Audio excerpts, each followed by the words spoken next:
मित्रांनो, मराठी सिनेमात जेव्हा फक्त लव्ह स्टोरी आणि साधे कौटुंबिक चित्रपट बनत होते, तेव्हा एका माणसाने येऊन चित्रपट बनवण्याची संपूर्ण पद्धतच बदलून टाकली. त्यांनी फक्त प्रेक्षकांचे मनोरंजन केले नाही, तर आपल्या मातीतल्या खऱ्याखुऱ्या लोकांच्या गोष्टी मोठ्या पडद्यावर आणल्या. आपण बोलत आहोत मराठी सिनेमाचे हिट मशीन म्हणजेच लेखक आणि दिग्दर्शक प्रवीण विठ्ठल तरडे यांच्याबद्दल. दिग्दर्शक म्हणून त्यांचा पहिला चित्रपट 2015 मधला देऊळ बंद हा होता. या चित्रपटात देव मानणारा वैज्ञानिक आणि स्वतः स्वामी समर्थ यांच्यामधील वैचारिक संघर्ष खूप सुंदर पद्धतीने दाखवला आहे. हा तुमचा देश आणि हे तुमचे भक्त. ही गोष्ट लोकांना इतकी आवडली की या पहिल्याच चित्रपटाने बॉक्स ऑफिसवर तब्बल 20 कोटी रुपयांची मोठी कमाई केली.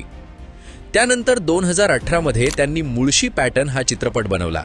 पुण्याच्या मुळशी भागात जेव्हा शेतकऱ्यांना आपल्या जमिनी विकाव्या लागल्या, तेव्हा त्यांच्या मुलांचे आयुष्य कसे बदलले आणि ते गुन्हेगारीकडे कसे वळले हे या चित्रपटात दाखवले आहेत.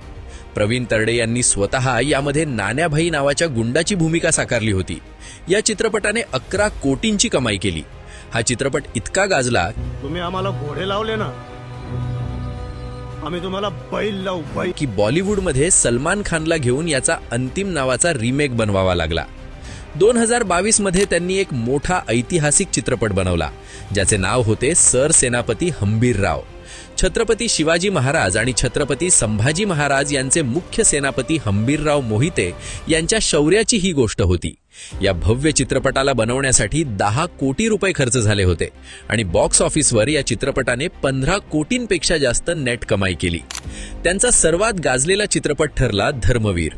ठाण्याचे लोकप्रिय नेते आनंद दिघे साहेब यांच्या आयुष्यावर हा चित्रपट बनलेला होता. प्रसाद ओक यांनी दिघे साहेबांची भूमिका खूप सुंदर साकारली होती. या चित्रपटाने बॉक्स ऑफिसवर तब्बल 26 कोटी रुपये कमावले. पुढे 2024 मध्ये आलेला धर्मवीर 2 हा चित्रपट सुद्धा प्रेक्षकांना खूप आवडला आणि त्याने 15 कोटींपेक्षा जास्त कमाई केली. लोकांच्या मनातील विषय ओळखून चित्रपट बनवणारे प्रवीण तरडे आता त्यांचा पुढचा मोठा चित्रपट घेऊन येत आहेत.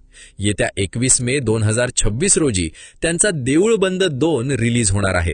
यात एका शेतकऱ्याची गोष्ट असणार आहे. तर मित्रांनो, तुम्हाला प्रवीण तरडे यांचा कोणता चित्रपट सर्वात जास्त आवडतो? कमेंट्समध्ये नक्की सांगा.